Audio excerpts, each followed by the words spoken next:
Happy Friday, everyone. Thank you for tuning in for my return to the stage journey. I hope you are enjoying your last week. As you can tell, you are joining me in my kitchen.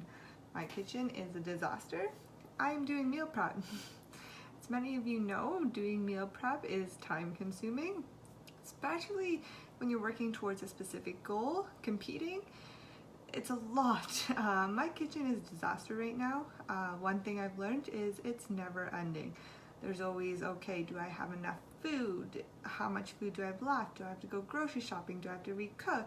What do I gotta recook? I'm sure a lot of you are nodding your head. Yep, this sounds about right.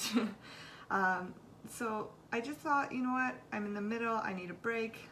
Good time to recap on the last 2 weeks. So to start off, I thought, let's start off with actually talking about my post today. So on my post on Instagram, Jenny Ingram, I talked about the first thing that happened, and that was my coach and I decided to push back my show. So I was going to compete in April. I am now competing in July. It's not a huge pushback, but it's just enough. So the reason for that is a lot of people think there's a rush, and I think even in my head when I was planning this out, I was like, I just need to get there. I just need to get on the stage. I just want to, like, you get so like focused on your goal and you just want to go. Like, if any of you plan a goal and you're just like me and you have this drive and you're just like that nature, that is me. I gotta start working. I gotta go. Everything is like ready and riled. But at the same time, if you have anxiety like me, that's when a lot of stress starts to hit you, because there's a lot of learning curves. I haven't competed, like I said, since 2014. I forget a lot. I don't remember how to pose. I have to still get a bikini. I forget all of the learning curves that come with staying on season. So I would be right on to the peak, like on season. There would be no off-season bulk for me. At the same time with that means if I don't have an off-season time to bulk, the muscle I have is the muscle I have, and when I go to shred, I'm gonna lose a lot of muscle. I don't have time to build and then shred. So with a coach, it's a good time to remember, when you have a good coach that's just like, whoa, whoa, whoa, there's no rush. We've got time. Like, let's just take our time, see what we can do, and kill it. It's great when you have that coach that kind of slows you down and it's like, stop, like, there's no rush. So I'm really glad that I have that, because I need that sometimes. Sometimes that like slaps the head that I know you're ambitious, I know you got this drive, but you need to slow down. There's a multitude of things, and I'm glad, because I think the last week even, I learned a lot in just 1 week. I travel a lot. So I don't know about a lot of you viewing this. I'm a business person, so I work all day. Some of my work includes traveling to different locations. That could be across Canada, within cities, and then in my own life, I'm traveling, spending weekends out of the city. So with that, it's so easy to get caught up and miss meals. You don't want that. So I've learned to actually have more structure and be more prepared. I got this amazing like 6-pack bag now. That's gonna be my baby, being dragged around with me and all like my food, but many competitors have it, so I don't feel so embarrassed.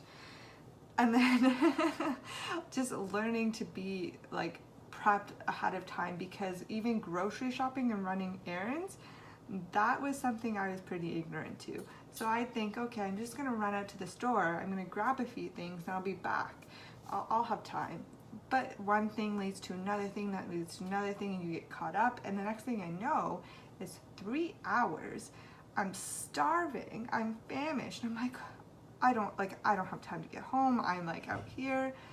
So then I'm like running into Zehrs to find like a healthy substitute that I can throw into their microwave and eat, because I'm so hungry. And that's a fine when I'm in off season, fine.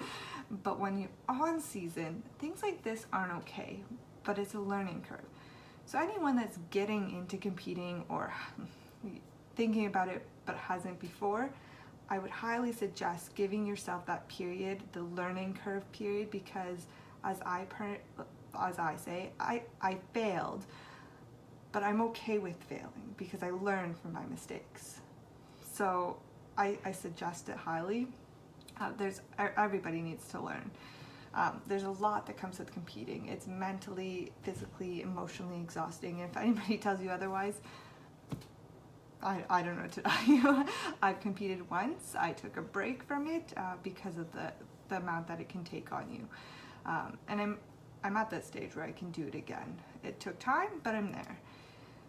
The other thing that has been a whirlwind learning curve for me, I would have to say, is diet.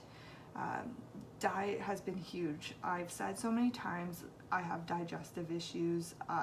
Eating has been really hard. I think I've had digestive issues for probably 10 years now.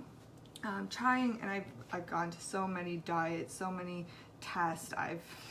We won't even get started on the amount of tests I've been through for my stomach.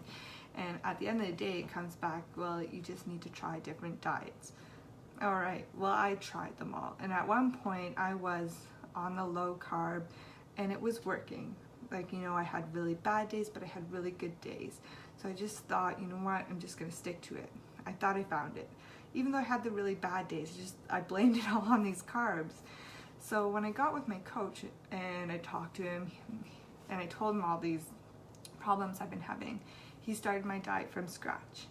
And let me tell you, I am now eating full potatoes. Oh, it gets better. And white rice. And fruit and so on. There's actually a lot of carbs in my diet now.